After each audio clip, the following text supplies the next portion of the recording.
We're now live. Hello, everyone. Good morning, good afternoon, good evening, depending on where you're joining us from. Thank you for joining us today for the Soul Show Chapter 6. I'm Kavita Kanaparthi, your host for today's chapter. Soul Show is brought to you by Solverse, which is creating the first decentralized identity infrastructure for adoption and interoperability of decentralized identities. With us today is Abhishek Singh, a much experienced, been around the world kind of a person. I was just joking with him about his laundry list of achievements, so to speak. But I think I will let him introduce himself. But after a quick introduction from my end, because I'm very thrilled to see all that he's done. He is the founder, CEO, co-founder, and another founder, multiple founderships, an author, a principal member, a member of Voice of Crypto, Acknowledger, which is now Doda. He'll explain that to you, being social, online reputation management. He's a principal member of Metaverse Forum and a member of Blockchain Gaming Alliance, and much more. And there is, if I keep going, I think I'll probably have to introduce him for the rest of the show time, which is not going to be so good for us because we want to hear from him. Abhishek, on to you to give us a brief introduction of yourself, and then we will continue on with the show. Sure, sure. Thank you, Kavita, for such an honor for calling me on the show. And yeah, happy to be here and have been listening a lot about Solverse. So you guys are doing a lot of good job in online environment. I've been seeing a lot of posts about you. So look forward for this conversation. I'm Abhishek Singh. I'll quickly give my background. I uh, started my career in advertising. Worked with one of the biggest agencies called Leo Burnett. Then got into entrepreneurship in 2013. That was the first startup which I started. It's a growth hacking agency based in Mumbai, India. Got into that, worked with clients across the globe, fintech clients, healthcare clients. Mhm. Interesting thing, in 2018, I published a book, which is now, if I see in hindsight, it was wrong to publish that book, but that book was completely against cryptocurrency. In which Uh-huh. it's a published book in which I said that cryptocurrency is a scam. It is used by terrorists. This was 6 years back. We I all was live and learn. Yeah, so I was completely against crypto, and then in 2020 during the lockdown, before, I mean, in fact, somewhere same time last halving, uh, I started reading about Bitcoin and I realized my mistake, and I started learning more about it. In 2021, me along with two more co-founders, we launched a metaverse search engine which is called Acknowledger. We raised some funding. We launched our tokens in multiple dexes and centralized exchanges. That's what I did in the whole 2021. 2022, I started another company called as Voice of Crypto, which is a media publication company. It's a decentralized media publication company. We are around 1 million monthly active users. We create content in all the formats. Then we are launching multiple products into it. So yeah, I mean, I think from last 4 years, I have been completely into Web3, crypto, learning new things every single day, trying, testing new things, and trying Mhm. to, the mistake which I made in 2018, trying to recover from that. So yeah, that's my small journey till date. Okay, interesting. Let me begin with one question from what you just said, right? In 2016, you felt that crypto is I would say is the public enemy because it was going to disrupt. It was going to most likely cause a lot of pain because people, probably were, as per you, we're going to be robbed, we're going to be cheated, it's going to be abused, and all of that.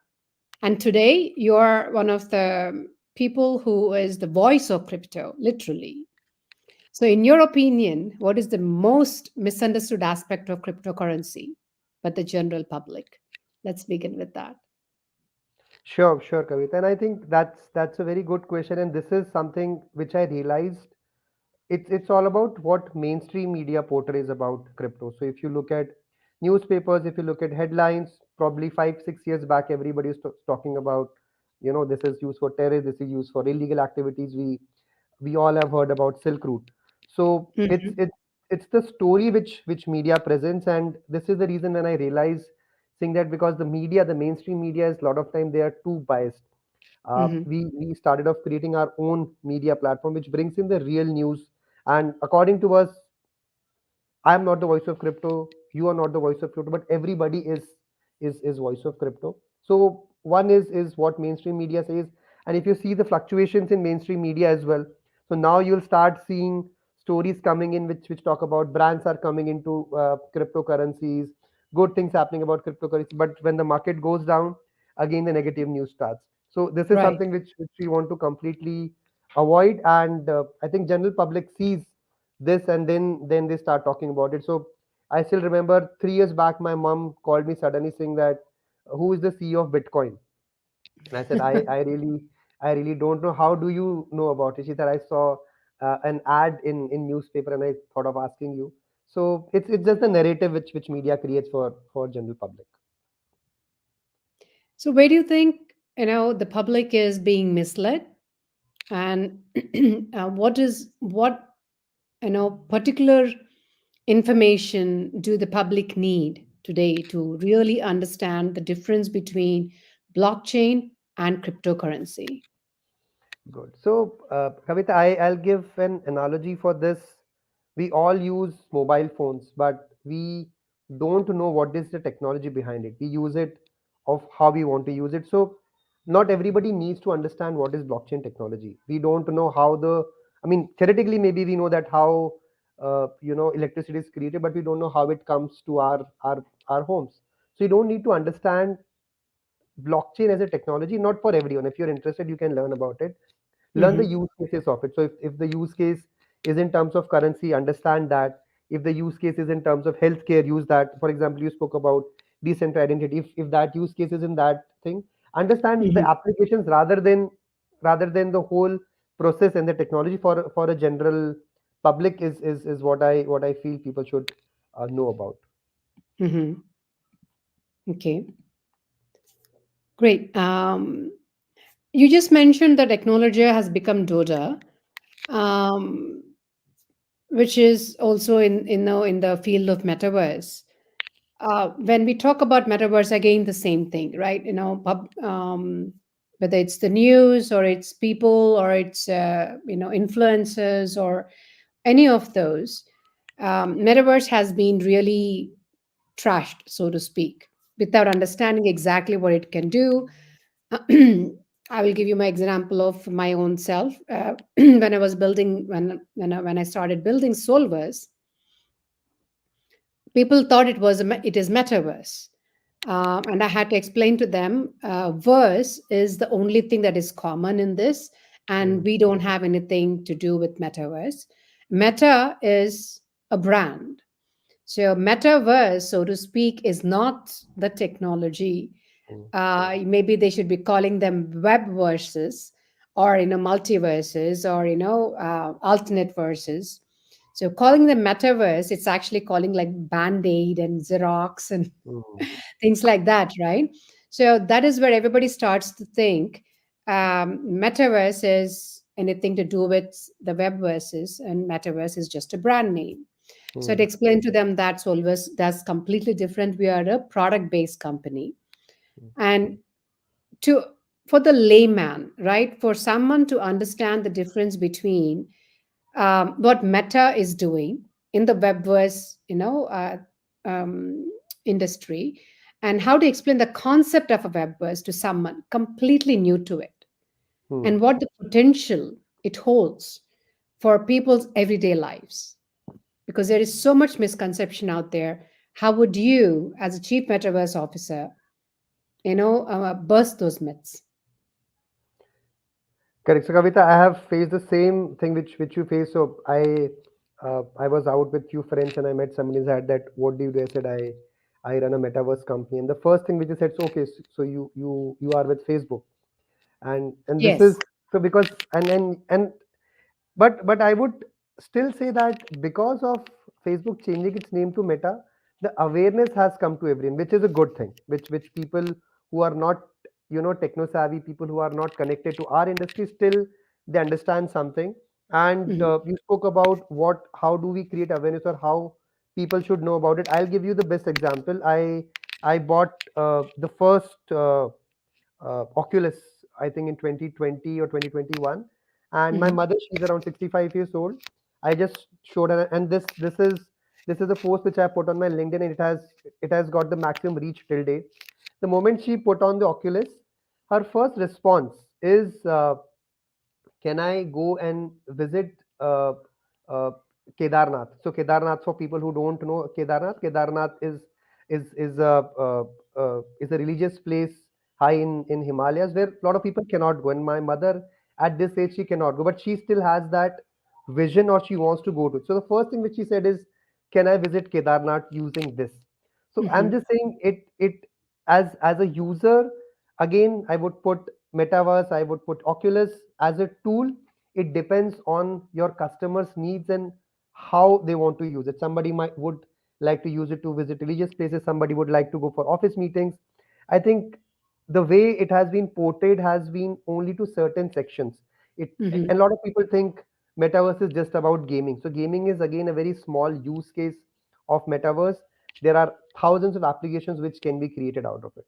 So depending Right. on which audience you want to target, depending on what their needs is, it's simple, like as simple as a phone. I can use it for banking, I can use it for transportation as well, but depends Mhm. on me how I want to use it. So for me, this is the metaverse. And for a definition, I tell a lot of people that metaverse is not something which has been invented now. If you have Mhm. played Mario, if you have played Contra during your during your school days, that is Mhm. also metaverse. Anything in which you are immersed something, and in which you forget your time space continuum, that is what I call, that's my definition. It might not be right, but that's my definition of a metaverse. So you do see metaverse holding space in everybody's lives, right? And providing quality solutions, offering them an alternative to the way we do business today, or we complete transactions today. We interact with people today. So there is space for any web verses in our everyday lives, and it doesn't have to be something out of this world. Literally, when we were children, when we watched Star Trek, we used to think it is impossible that for all these galactic beings, or galactic ships, all these things to exist. But today, US again launched another spaceship on the moon. It is all possible today, and what we at once upon a time, it was just in the movies. So what we're thinking about metaverse is very similar. People kind of look at it as, whoa, it's something that I'm not going to be able to use. It's something that it's going to be out of my league in space of in terms of technology. And that is something that everybody thought about. Emails, that's something everybody thought about. Online banking. And but everybody, it's very, so Paytm is used by somebody probably is very illiterate, Mm. right? So that is what all these technologies can bring. And a little bit of education by people, by companies like you, who are being the voice of crypto, and through Acknowledger. And another one that you're actually doing, being social, right? Is this more tuned towards Web3 space or in Web2 space? And you talk about engaging people and the audience effectively in the digital age. Are you tuned more towards the Web2 audience or a Web3 audience with being social? Correct. So Kavita, being social is a digital service brand, and we don't distinguish between Web 2 and Web 3. So like you Okay. rightly said that in last few years, I mean when I started being social in 2013, we used to say old media and new media. So old media was Hmm. print, TV, your out of home, and new media was Facebook, digital, Twitter. Now, if Hmm. when I talk to people now, I say Facebook digital, this is old media. Now Or the new media media. is metaverse. So Hmm. there is no we don't segregate ourselves as a Web 2, Web 3 brand. We work with brands across all the categories, depending on where the audience. So our the whole motto of our agency is to be focused on where your customers are. If your customers are on Mhm. print, you go on print. If your customers are in metaverse, we go there. If your customers are on moon, we'll go there as well to reach out to them. So it's irrespective of the media. It depends completely on where our end consumers or customers are sitting. Okay. Let's dwell on that a little bit more.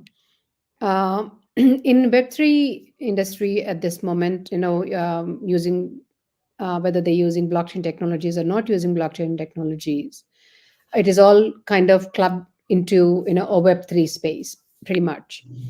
Um, People are talking about your audience are different. They're more on Telegram or Twitter. They're not on Facebook, and all of that. How to reach them? The tools that are being used are quite different, and also the language that is being used to reach a Web3 oriented audience is very different. As a seasoned person who's been in advertisement and also creating plans and everything for people to manage the reputation, for brands to manage their reputation, what would be your ideation for somebody who is completely in the Web3 business, whether they're building a service or a product in the Web3 space? What would you recommend to them as to the approach they should take to reach their main audience? Got it. So, I mean, Kavita, what happens? What has been happening traditionally from brands? It always has been a one-way communication. So, if you look at TV, there's no way in which you can respond to a TV ad. If you look at print, there's no way to you can respond back. Hmm. It started with Web 2. So, when you had social media, a brand put something as a user, I can again come back to you, give my feedback, and brands can interact with it. Hmm. Web 3, what I look is completely, so you if you look at a triangle, Web 3 triangle is like this, in which it starts with the community. So your Hmm. community dictates what should be the product. Your community Hmm. dictates what should be the communication. Your community dictates what should be your, I mean, whatever you do. Because Hmm. when you are doing that, you I would say as a traditional CEO, again the whole pyramid has been inverted. Now Hmm. you are not the CEO who is dictating orders and your team is working on or the community is taking it. It's the other way around. So your community tells that this is what you want, this is the product we want. Your team understands and then you have to deliver it. So it's a very nice way of working with community and it gives a lot of chances specific to product companies. So you don't Hmm. build your product for 2 years, 3 years, and then you launch and then it flops. Right. It's the other way around. So you ask for feedback from a community. Start making small changes. Community interacts into it, and then you build the product because then it simply. I mean, traditionally there has been a lot of research which brands used to spend on. You don't need you can save that money on research. Give it back to community, whether it is in form of Right. tokens, whether it is in the form of your DAOs. So this is how I look at Web3 CEOs. They are not the CEOs. They are at the bottom of the pyramid serving the whole community there. Very truly said. And I think, my next question was going to be something, in that range. Um, but I'll pause that, because there's a little bit more I wanted to talk about.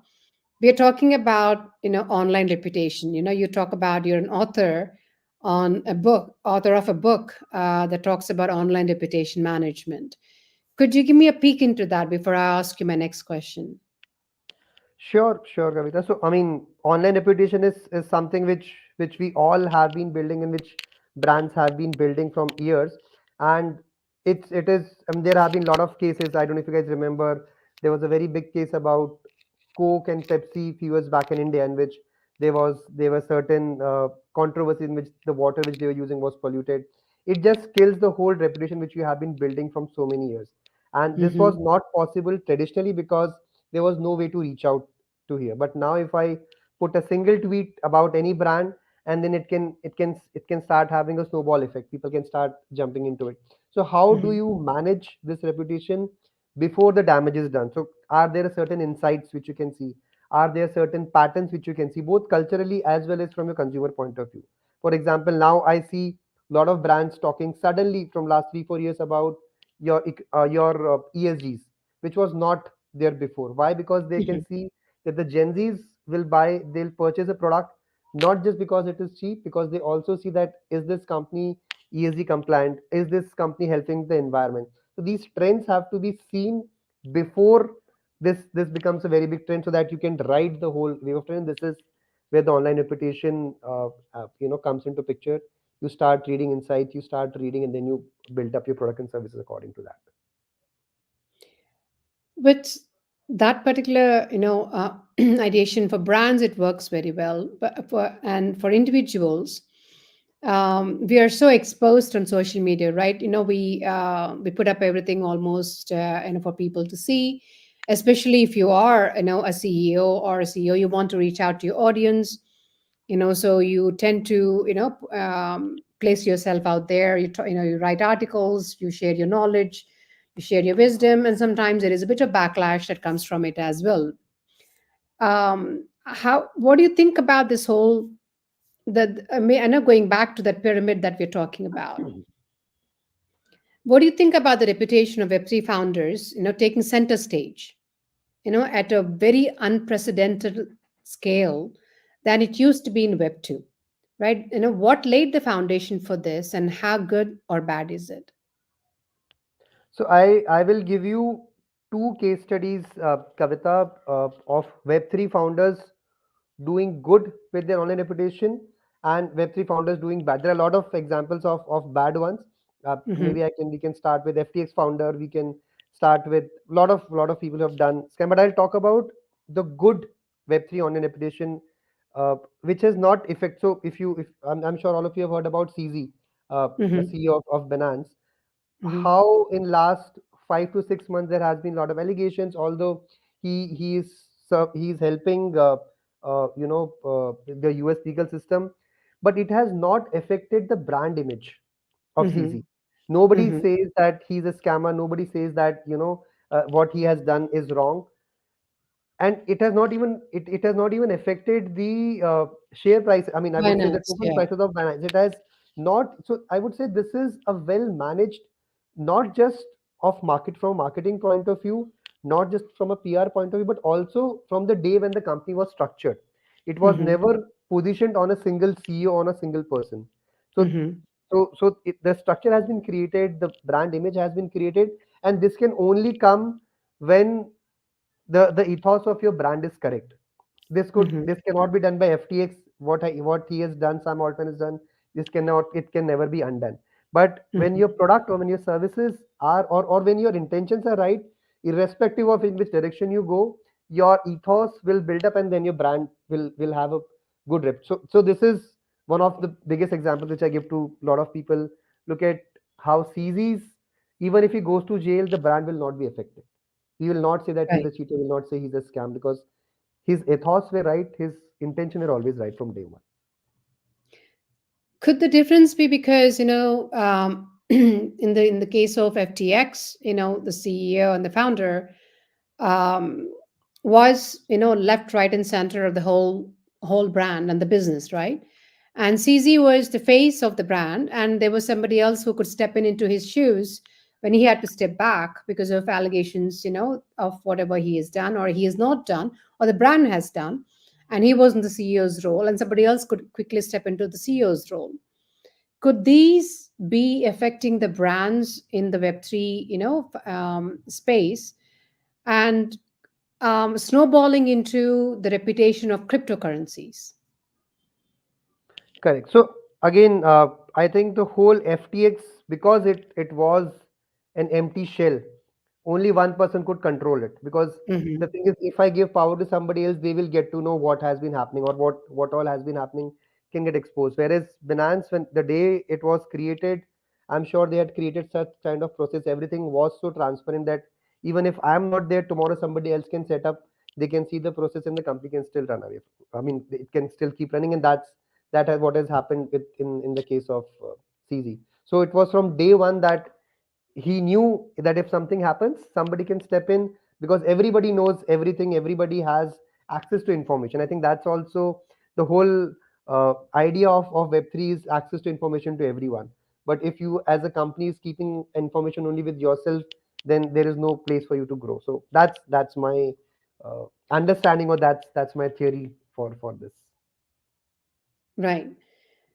And also, when these happen, we read about them. It's all over the news, and in a few, pretty much CZ and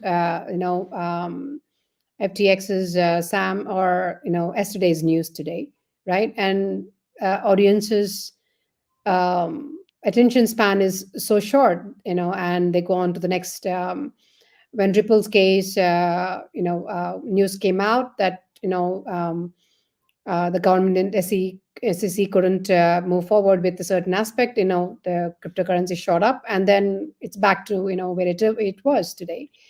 The attention span being so short, how do you think being social is able to engage its audience effectively, and especially if it's working towards educating the customer, and what are its the what is its mission, what is its vision, and how is being social handling all these things, the shorter span, and and keeping them engaged.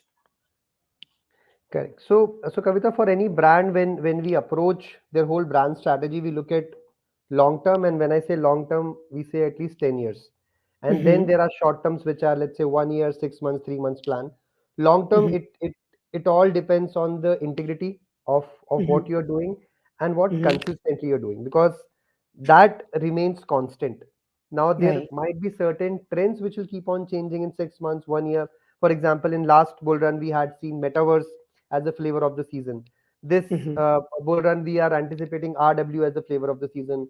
We are going to see AI as flavor of the season. So AI. Yeah. irrespective of what the company does, uh, so the flavors of the season should not define the brand stands constant as the pillar, and then based on that you can keep on doing innovation. So even if in terms of engaging your new customers, engaging your existing customers, it they have to you have to innovate, you have to show them something new, why you are ahead of the whole curve as compared to other brands.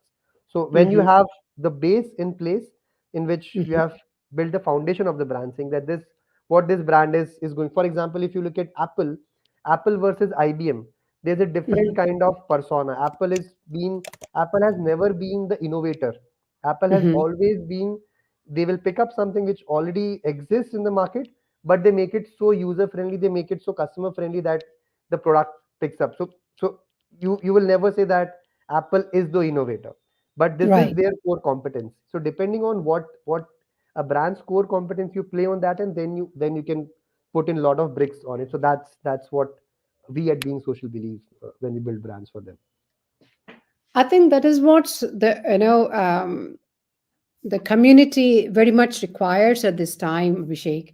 They are looking at the good news, the bad news, and it affects the entire landscape, hugely, and which affects the founders, which affects the investments coming into them, which affects the again innovations that happen.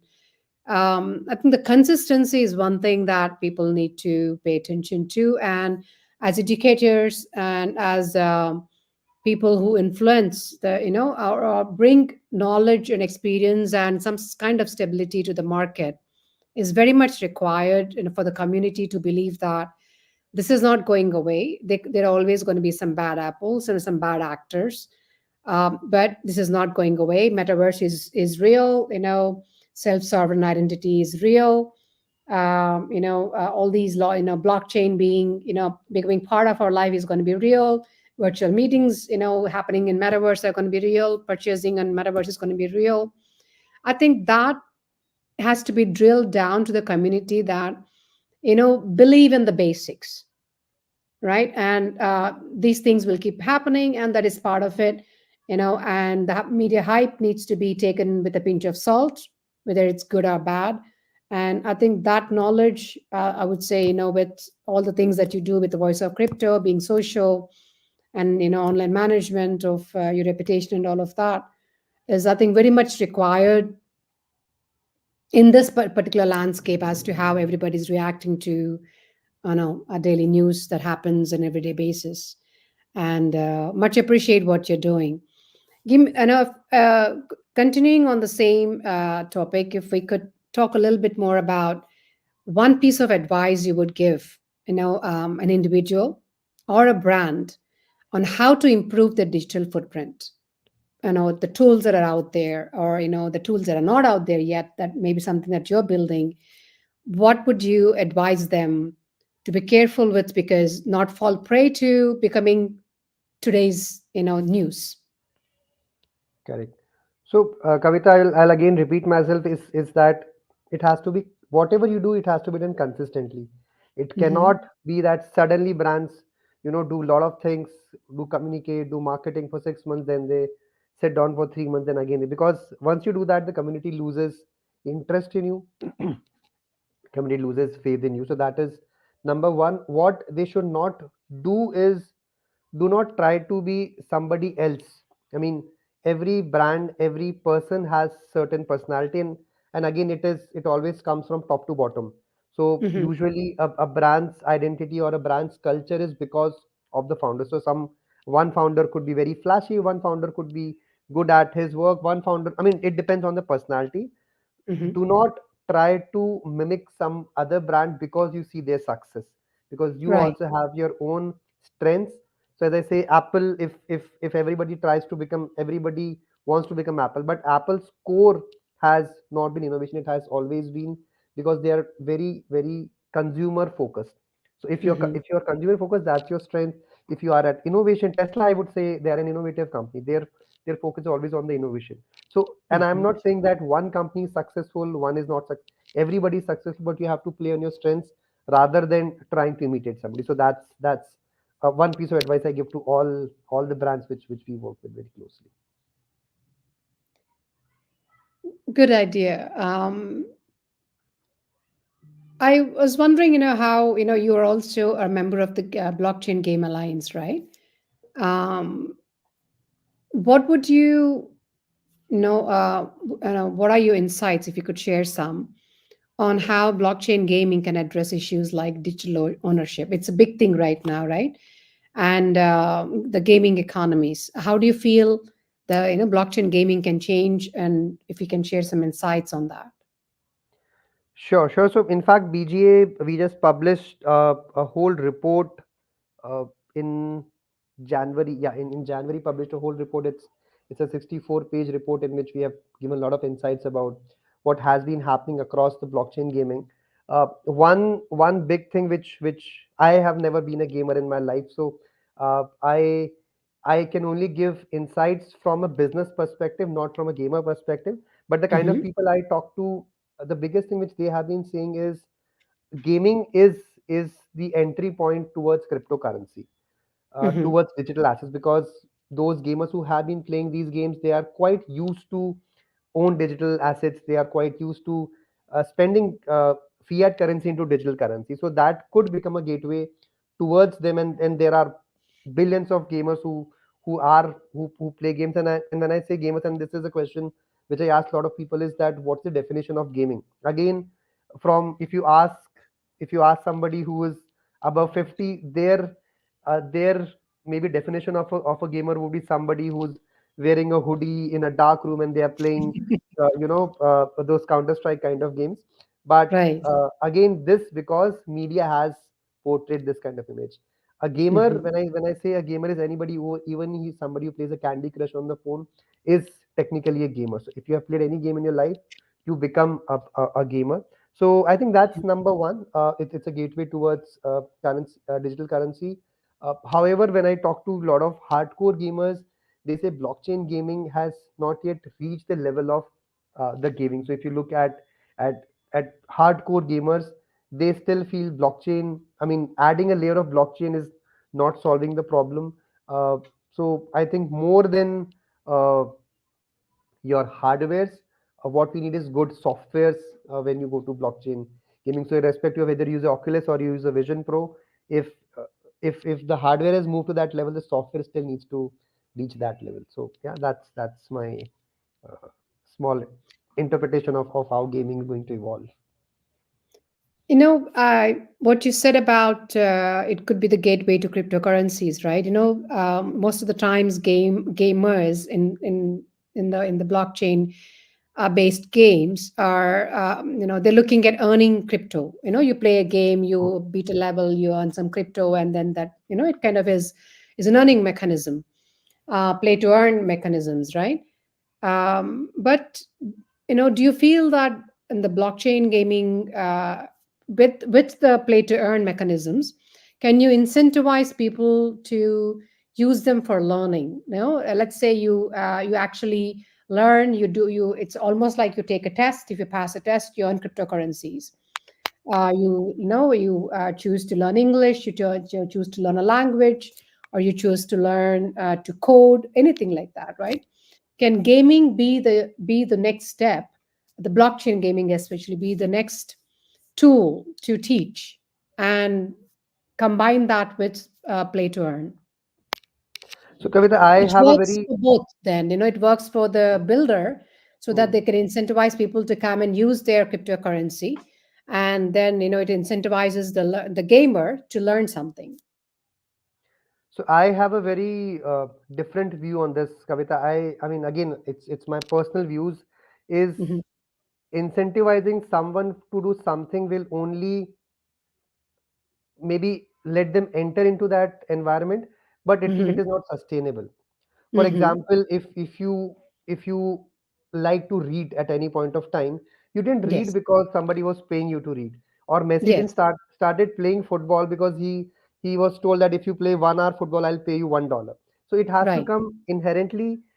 It could be an incentive can work for a very short period of time, and we have seen Axie Infinity as again one of the biggest case studies in which for a certain time period it grew, but then it fell apart. So Hmm. incentivizing is not a solution.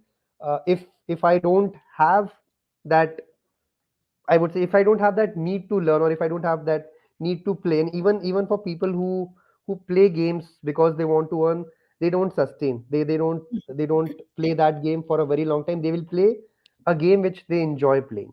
So Hmm. that's what economics comes in my head. It's not a sustainable model for sure. Can we take that into consideration with the way people are looking at building their communities today Hmm. in the Web3 space? They want 10,000, 20,000, participants in the Telegram groups and the Discord groups.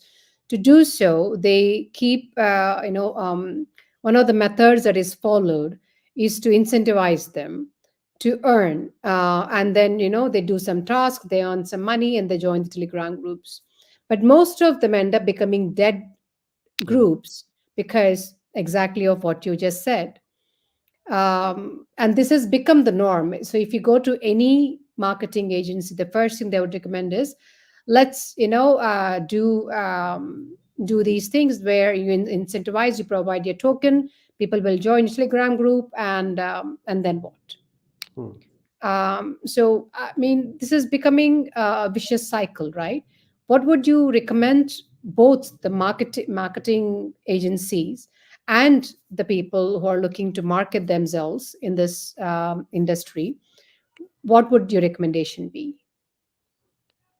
Great. So Kavita, I mean, I have seen this game 10 years back as well, when we used to work with Web2 brands, and they all had that ego tussle of, because Hmm. Facebook was the biggest platform, saying that my competition has 100K followers, I should have 200K followers.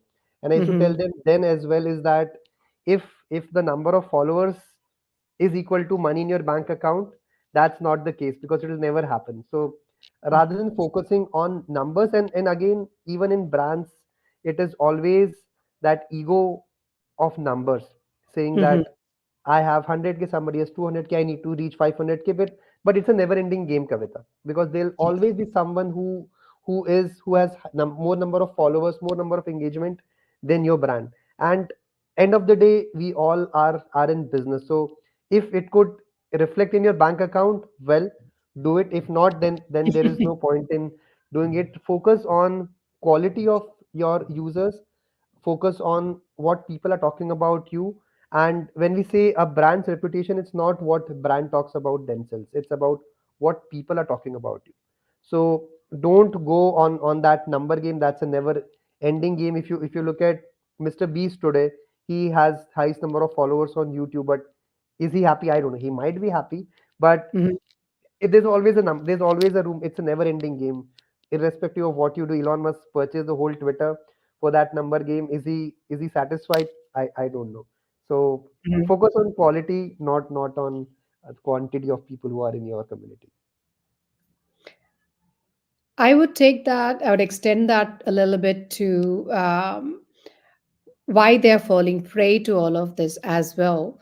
Let's say you're applying to an incubator or an accelerator, or you're meeting up with the VC.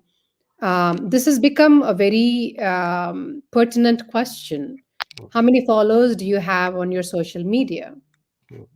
And so when people are applying to to VCs, and people are looking to um, do their valuation, some of the valuation is based on your social numbers.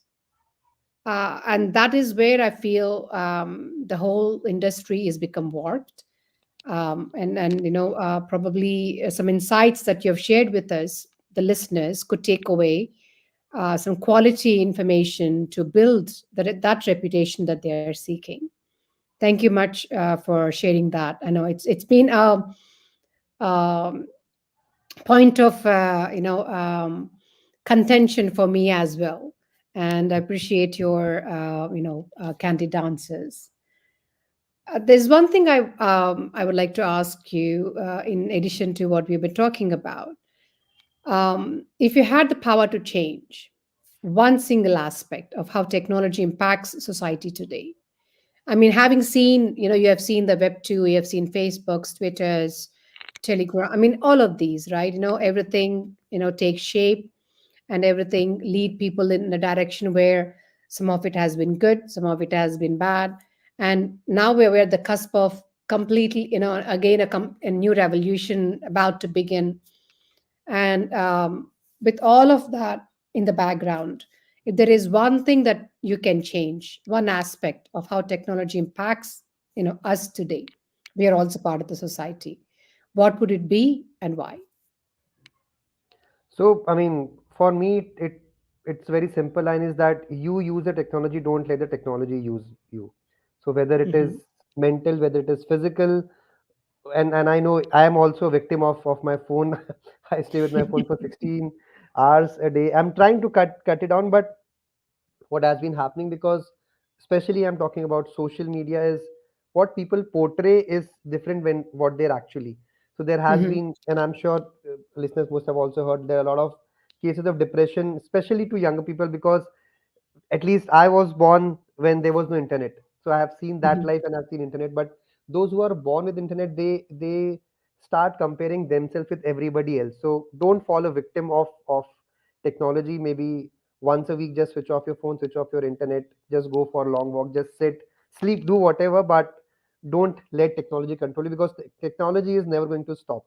But we Mhm. have to stop somewhere. You have to stop to think rather than just follow what has been happening. So although I know I am a technology guy, I should vouch for, but this is sometimes you need to take a break and look things beyond technology as well.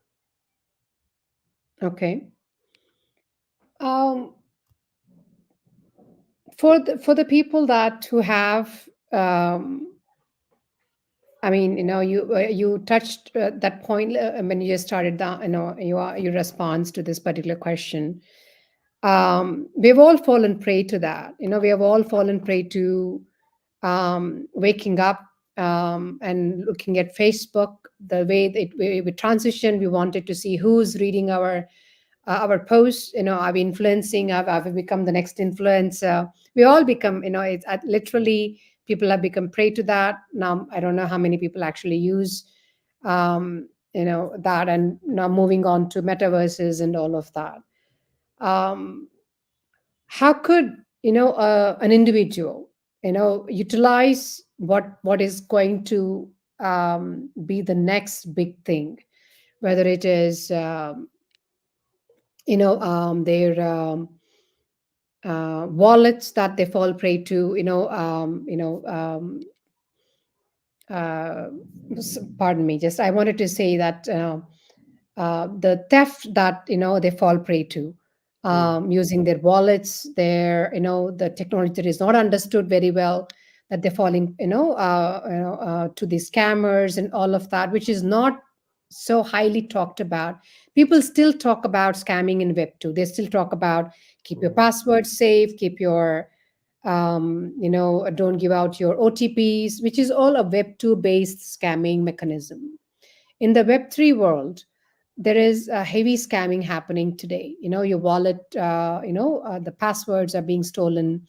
Your wallet private keys are being asked. You're being fooled into giving out your private keys, and your wallets are being completely wiped clean of your cryptocurrencies. And with technology is now going towards, RWA is one of the biggest topics today.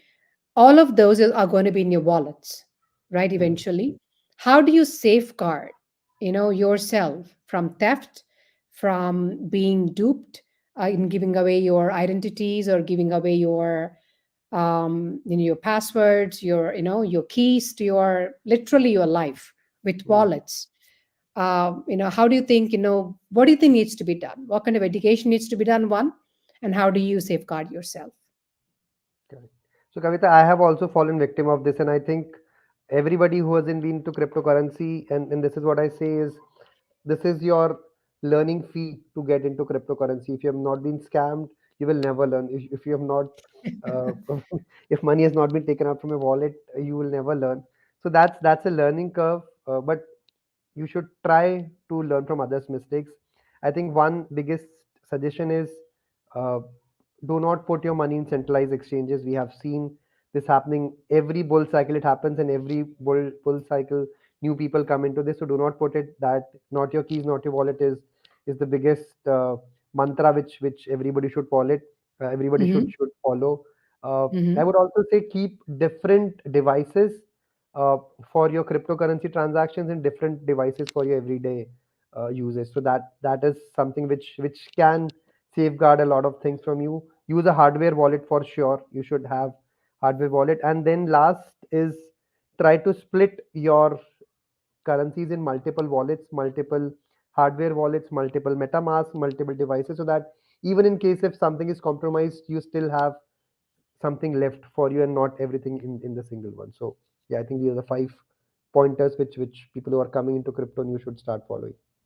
And don't, and most important is don't fall into greed, because most of the time it happens because of greed. There's nothing else. You see a random link, somebody saying they are going to give you $100 airdrop. Somebody says that your money will double in 2 weeks. Do not, because if it seems too, Good if to it be true. yeah, so do not believe in that because it's definitely scam. What do you think of, all these things, all of this mainly happens because you're giving away your private keys, right? Especially because you're asked to, I'll help you do this. You need to Hmm. input your private keys here, give your 12 words, and we'll do all of these things.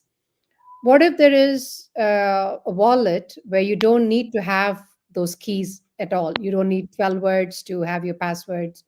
Hmm. And so what if there is a wallet that is your biometrics are your keys, and you don't need to save your passwords anywhere?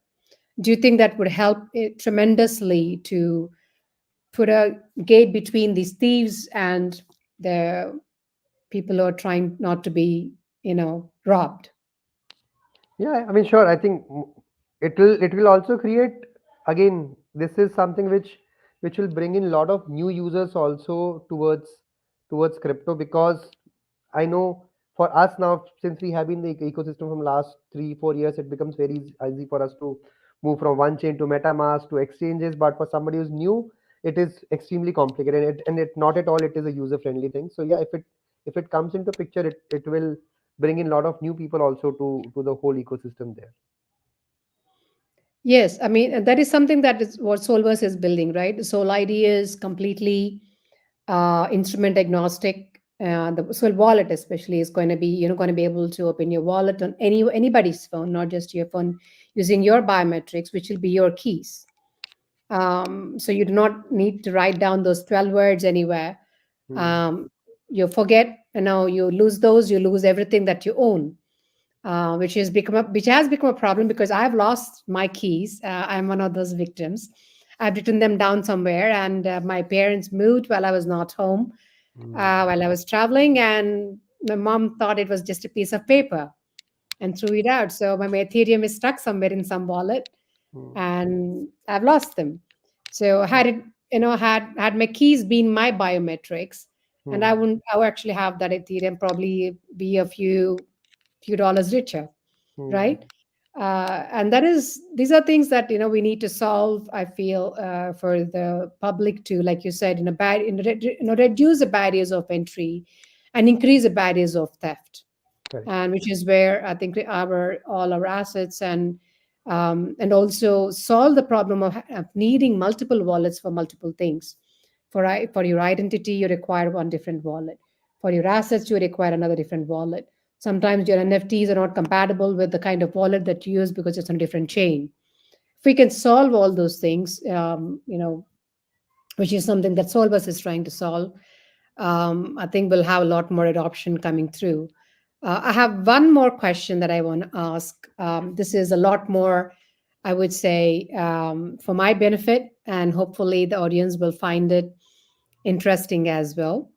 As a founder, right? I worry about sometimes what I'm putting out on my LinkedIn or on my Twitter, because before I'm a founder, I'm a human, right? And I have my opinions and I have my thoughts about things, and I share them. How much should people read into that, me, a person, and me, a founder? This comes from what you talk about, managing your online reputation. How much of it should people weigh in when they're thinking about the brand of that this founder is building, and what they're sharing about their personal views, if, some of their their regular lives.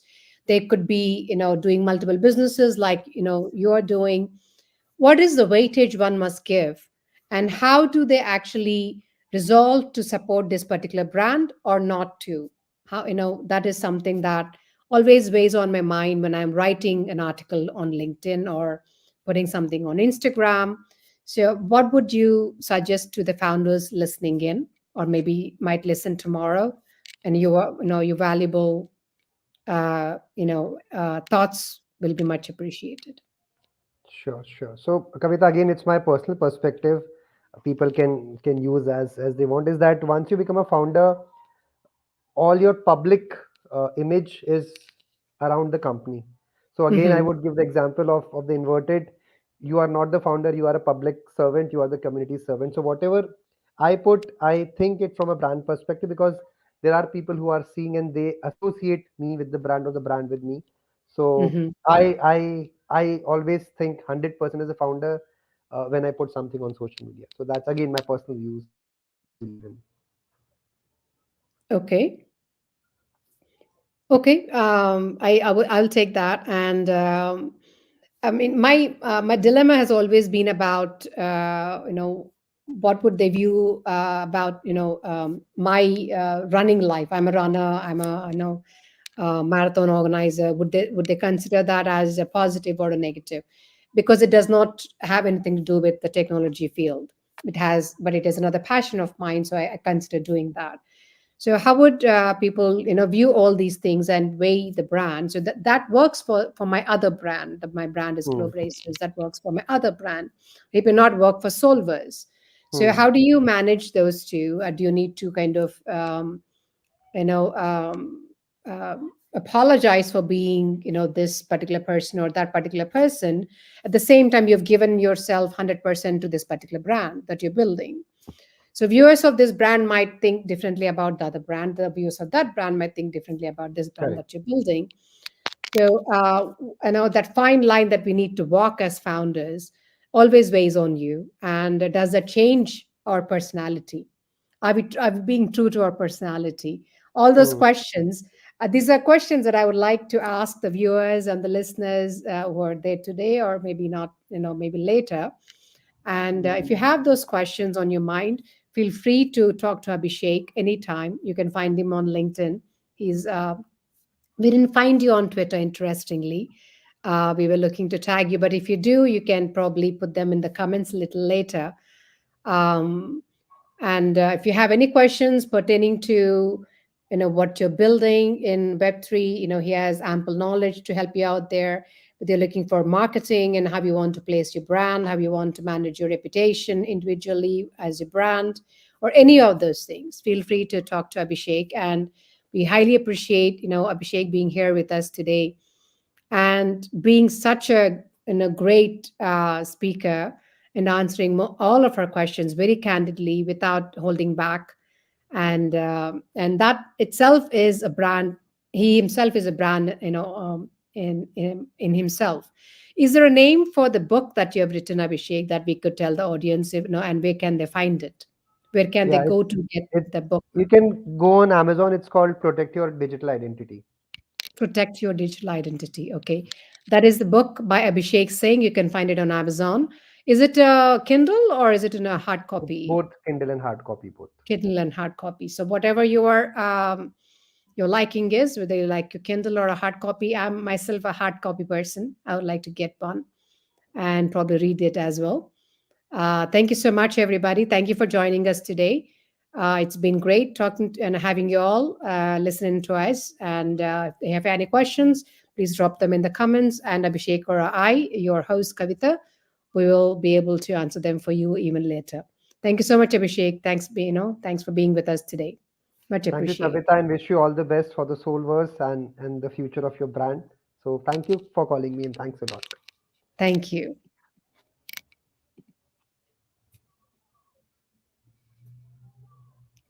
Okay, we're off the stream. One second.